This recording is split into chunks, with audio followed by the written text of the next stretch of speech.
diabetes gitu ya di Indonesia, bahwa diabetes itu termasuk salah satu penyakit tidak menular yang prevalensinya cukup tinggi di Indonesia. Jadi kalau kita lihat dari data riset kesehatan dasar tahun 2013 dan 2018 terlihat ada peningkatan. Jadi dari yang tadinya 6,9 di tahun 6,9% di tahun 2013 itu ternyata di 2018 terjadi peningkatan menjadi 8,9%. 8,5%. Nah, tentunya ini menjadi salah satu yang perlu kita perhatikan. Nah, kemudian juga dari sisi pembiayaan kesehatan, nah, diabetes ini juga merupakan penyakit yang banyak juga menelan pembiayaan di kesehatan kita. Jadi biaya yang dikeluarkan untuk penanganan diabetes ini cukup besar. Nah, selain itu, diabetes merupakan penyebab kematian nomor 3 setelah stroke dan penyakit jantung iskemik di Indonesia. Sehingga ini belum jadi minat. Dan yang tidak kalah pentingnya adalah bahwa kenyataannya kita, masyarakat Indonesia itu, yang tadi kita sampaikan bahwa penyakit diabetes prevalensinya cukup tinggi, ternyata itu 76% penderita diabetes itu sebenarnya itu tidak terdiagnosa. Jadi nggak tahu gitu, kita tuh nggak tahu, banyak masyarakat kita tuh yang nggak tahu bahwa dia itu ternyata diabetes gitu, sehingga kedeteksinya mungkin sudah cukup lama gitu, gula darahnya tinggi gitu kan ya, karena dia tidak melakukan pemeriksaan. Nah, selain itu bahwa 2/3 diabetes penyandang ya yang sudah penyandang diabetes itu juga ternyata tidak patuh dalam melakukan pemeriksaan rutin dan minum obat gitu. Nah, ya mungkin memang diabetes ini kan minum obatnya lama ya gitu, sehingga mungkin ada kendala-kendala yang mungkin bosan atau seperti apa dan ada gejala sama. Jadi itu menjadi salah satu situasi yang perlu kita ketahui bersama. Dan satu lagi yang paling penting juga bahwa diabetes ini kita sebut dia sebagai mothers of diseases. Ya, jadi kenapa? Karena dia bisa menyebabkan penyakit-penyakit tidak menular yang lain. Contohnya apa aja? Hipertensi, dari orang diabetes itu menjadi hipertensi. Orang diabetes bisa menjadi penyakit jantung. Bisa menjadi stroke, bisa menjadi retinopati, jadi bisa buta, gitu. Bisa gagal ginjal, gitu kan. Itu yang menjadi masalah di kita yang perlu memang kita tanggulangi bersama. Ini memang yang kita memang belum studi untuk melihat apakah sebelum pandemi dan sesudah pandemi itu sudah terjadi peningkatan. Namun kalau kita lihat faktor risiko meningkat. Jadi orang itu kan nggak serta-merta langsung jadi diabetes kan, gitu. Pasti ada faktor risiko dulu. Nah, pada selama pandemi ini faktor risiko itu meningkat. Jadi sebelum dan sesudah pandemi itu berapa kenaikan berat badan? Beberapa studi mengatakan ada peningkatan memang dengan peningkatan berat badan pada saat sebelum pandemi dengan pada saat pandemi ya, karena mungkin ya aktivitas fisik yang berkurang gitu kan, yang tadinya itu mungkin berobat teratur ke puskesmas dan segala macam, mungkin ada rasa khawatir gitu kan ya untuk datang dengan adanya situasi pandemi. Nah, sehingga ini memang menjadi perhatian kita. Yang muda nih, yang umur 20 tahun ke bawah itu pada saat dilakukan deteksi dini ternyata banyak juga yang sudah dalam kondisi yang tadi disebut oleh Bu Elvi, 200 gitu ya.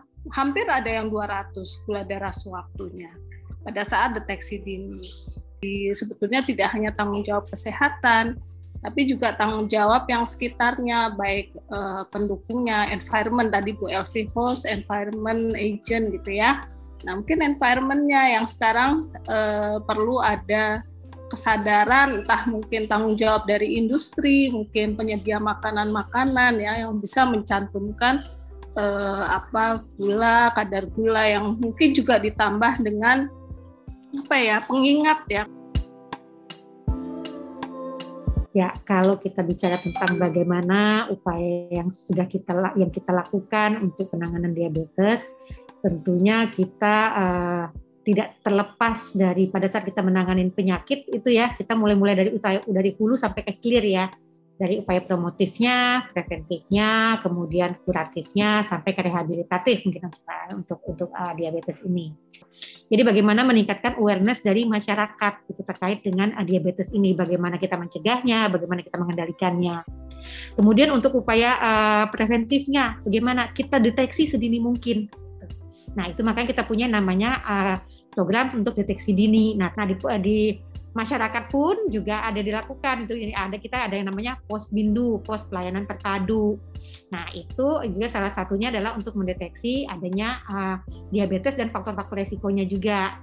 Di situ diukur lingkar perut, diukur tinggi badan, berat badan, kemudian diukur gula darah gitu. Ada resiko nggak nih? Kalau ada resiko ya dirujuk nih. Berarti dirujuk sampai di mana? Di puskesmas. Ya puskesmas tanganin. Kalau nggak bisa ya dirujuk lagi sampai tingkat di atasnya. Selama pandemi yang kita coba lakukan ya tetap gitu mencoba mengajak nih. Tadi kan sudah tahu tadi nih tadi Clarissa juga udah bilang kan bahwa ternyata dengan sedentary lifestyle gitu kan, sehingga kita mengajak nih, ayo janganlah gitu, ayo kita aktivitas fisik. Itu selama pandemi. Jadi faktor-faktor risiko selama pandemi tetap kita ajak untuk mengurangi faktor risiko tersebut. Nah kemudian juga mengembangkan. Nah kalau selama pandemi kan kita harus menjaga protokol kesehatan. Jadi masyarakat yang khawatir untuk pergi ke pelayanan kesehatan atau juga yang itu, nah disiapkan tuh ada namanya telekonsultasi dan telemedicine gitu kan. Dan sekarang juga udah banyak nih kan bekerja sama dengan startup yang sudah ada gitu kan, seperti itu.